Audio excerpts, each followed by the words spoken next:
കൊള്ളാം, നല്ല മൂവിയാണ്. കാണൂ, എല്ലാവരും കാണൂ. നമ്മൾ ലഹരി മാഫിയയെ കുറിച്ചിട്ടുള്ള ഒരു നല്ലൊരു സബ്ജക്റ്റാണ്. ഒരു പുതിയൊരു വെറൈറ്റി പ്രമേയം ഇന്ന് നടക്കുന്ന ലഹരി മാഫിയയിൽ നിന്ന് നമ്മുടെ ജനറേഷൻ എല്ലാവർക്കും കാണാൻ പറ്റിയ നല്ലൊരു മൂവിയാണ്. കോമഡി കുറച്ച് കോമഡി ഉണ്ട്. മെയിനായിട്ട് അതിൻ്റെ സബ്ജക്റ്റാണ് എന്താണെന്നുള്ളത് ആണ് അതിനകത്ത് മെയിനായിട്ട് കാണിക്കുന്നത്. അത് നന്നായിട്ട് ചെയ്തിട്ടുണ്ട്. ഫാമിലിക്ക് അല്ല, ഒരു എൻ്റർടൈൻമെൻറ്റ്, ഒരുപാട് എൻ്റർടൈൻമെൻറ്റ് നല്ല അതിന് എൻ്റർടൈൻമെൻറ്റും ഉണ്ട്. പക്ഷേ ഇത് മെയിനായിട്ട് നമ്മുടെ നമ്മുടെ നാട്ടിൽ നടക്കുന്ന കാര്യങ്ങളെ കുറിച്ചുള്ള ഒരു സബ്ജക്റ്റാണ്. നാദൃശിയുടെ ചിത്രം കണ്ടിറങ്ങി തീർച്ചയായിട്ടും അദ്ദേഹത്തിൽ നിന്നും നമ്മൾ പ്രതീക്ഷിക്കാത്ത രീതിയിലുള്ള ഒരു മേക്കിംഗ് ആണ്. നമ്മൾ അദ്ദേഹത്തിൻ്റെ ഒരുപാട് കോമഡി ചിത്രങ്ങൾ ആണ് കണ്ടിട്ടുള്ളത്. ഇത് അദ്ദേഹത്തിൻ്റെ വ്യത്യസ്തമായിട്ടുള്ള യുവതലമുറയ്ക്ക് ഒരു സന്ദേശം നൽകുന്ന രീതിയിലുള്ള ഒരു ചിത്രമാണ്. പിന്നെ അഭിനയത്തിൻ്റെ കാര്യത്തിൽ എടുത്ത് പറയേണ്ടത് അർജുൻ അശോകൻ അതിശക്തമായിട്ടുള്ള ഒരു കഥാപാത്രമാണ് ചെയ്തിരിക്കുന്നത്. പിന്നെ നായക നിരയിലേക്ക് മുബിൻ റാഫി എന്ന് പറയുന്ന റാഫിക്കയുടെ മകൻ നല്ല രീതിയിൽ തന്നെ ചെയ്തിട്ടുണ്ട്. പിന്നെ നായിക ദേവിക നല്ല രീതിയിൽ ചെയ്തിട്ടുണ്ട്. പിന്നെ നാദൃശിക്കയുടെ അനിയൻ സമദ് നല്ല രീതിയിൽ ചെയ്തിട്ടുണ്ട്.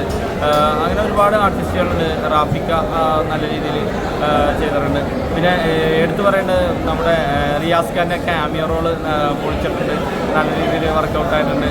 എല്ലാവരും നമ്മുടെ ഷെഫീഖ് അമറക്ബറിലെ വില്ലൻ ഒരു വേഷം ചെയ്തിട്ടുണ്ട്.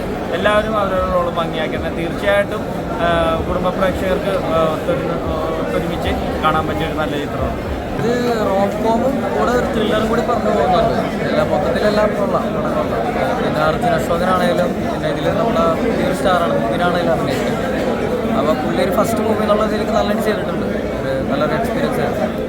അടിപൊളി സിനിമയാണ്. എല്ലാവരും വന്ന് തിയേറ്ററിൽ വന്ന് കാണുക. നല്ലൊരു എക്സ്പീരിയൻസ് ആയിരുന്നു. കോമഡി ഉണ്ട്, എൻ്റർടൈൻമെൻറ്റ് ഉണ്ട്, ത്രില്ലിംഗ് ഉണ്ട്, സസ്പെൻസ് ഉണ്ട്, എല്ലാം ഉണ്ട്. എല്ലാവരും വന്ന് നേരിട്ട് തന്നെ വന്ന് കാണുക. ഇത് ഏതുതരം പ്രേക്ഷകർക്ക് പറ്റിയ സിനിമയാണ്? ഫാമിലിക്ക് പറ്റിയാണോ അതോ എങ്ങനെയാണ്? ഫാമിലിക്ക് കാണാം, പ്രത്യേകിച്ച് ഫാമിലിക്ക് കാണാം. കാരണം ഇപ്പോഴത്തെ പിള്ളേർ വഴിതെറ്റി പോകുന്ന കുറച്ച് സംഭവങ്ങളുണ്ടല്ലോ. അപ്പോൾ അതിൽ കാണിച്ചിട്ടുണ്ട്. ഡ്രഗ്സ് ഇഷ്യൂസിൻ്റെയാണ് കൂടുതൽ കാണിച്ചിട്ടുണ്ട്. അപ്പോൾ അത് ശരിക്കും എല്ലാവരും കണ്ടിരിക്കേണ്ടതാണ്. പുതിയ നായികയാണല്ലോ, കോമ്പിനേഷൻ ഒക്കെ വർക്കായിട്ടുണ്ട്. അതെ, അടിപൊളിയായിട്ടുണ്ട്. രണ്ടുപേരും നല്ല ക്യൂട്ട് കപ്പിൾസ് ആണ്. നല്ല അടിപൊളിയായിട്ട് ചെയ്തിട്ടുണ്ട്. മൂവിയാണെങ്കിലും സ്റ്റാർട്ടിങ് ആണെങ്കിലും അതിൻ്റെ അടിപൊളിയാണ്. പടം നല്ല സിനിമയാണ്. നമുക്ക് KSET ഒക്കെ ഉള്ള കാലഘട്ടം, അതായത് KSET CD അവരുടെ പേരടി ഗാനങ്ങളൊക്കെ ഉള്ള കാലഘട്ടം മുതലേ നമുക്ക് അറിയുന്നതാണ് നാദൃശിക്കനൊക്കെ. കാരണം അവർക്ക് ഓഡിയൻസിൻ്റെ പൾസർ ഏത് രീതിയിൽ കൊടുത്താലാണ് അവർ സ്വീകരിക്കുന്നത്. എടുത്ത പടങ്ങളൊക്കെ നന്നായിട്ടുള്ള പടങ്ങളാണ്. അപ്പോൾ ആളെ ഈ പറയുന്ന ലിസ്റ്റിൽ വേറെ ഹിറ്റും കൂടി ഒരു ആഡായെന്ന് മാത്രമേ ഉള്ളൂ. ഇതിൽ പാട്ടാണെങ്കിലും സീനാണെങ്കിലും വളരെ നന്നായിട്ടുണ്ട്. മൊത്തത്തിൽ എല്ലാ ചേരുവകളും ഉൾക്കൊണ്ടിട്ട് നല്ലൊരു ഫാമിലി ഫിലിമാണ്. എല്ലാവരും പോയി പടം കാണാം. പുതിയൊരു നായിക കിട്ടിയേക്കണം. എങ്ങനെയുണ്ട് അവർ? പുതിയ നായിക നമുക്ക് ഫീൽ ചെയ്യുന്നില്ല. കാരണം അഭിനയത്തിലാണെങ്കിലും നല്ല ഡയറക്ടറിൻ്റെ ക്വാളിറ്റി ആയതുകൊണ്ടായിരിക്കും തോന്നുന്നത്. നമുക്കത് ഫീൽ ചെയ്യുന്നില്ല. അത്യാവശ്യം നന്നായിട്ടുണ്ട്. പിന്നെ പാട്ടുകൾ നന്നായിട്ടുണ്ട്. പാട്ടൊക്കെ എന്തായാലും നല്ല രീതിയിൽ പോകും. നമ്മളൊരു ഓഡിയൻസ് എന്ന നിലയ്ക്ക് നമ്മളൊരു 200 rupees 150 ഒക്കെ ചിലവാക്കിയിട്ട് നമുക്കൊരു കയ്യിൽ നിന്ന് പോയല്ലോ എന്നൊന്ന് പറയാൻ അതെന്തായാലും ഈ പടം കണ്ടിറങ്ങുമ്പോൾ നമുക്ക് ഫീൽ ചെയ്ത് നമുക്ക് എന്തായാലും വർത്തായിട്ടുള്ളൊരു പടം തന്നെയാണ്. മറ്റു പടങ്ങൾ വെച്ച് തമാശകൾ എങ്ങനെയുണ്ട്? നാദിർഷാഖിന്റെ മറ്റു പടങ്ങൾ വെച്ച് കുറേ നാളിന് ശേഷം നല്ലൊരു മൂവിയാണ്. ടൈം ചിരിക്കാനുള്ള ഡയറക്ഷൻ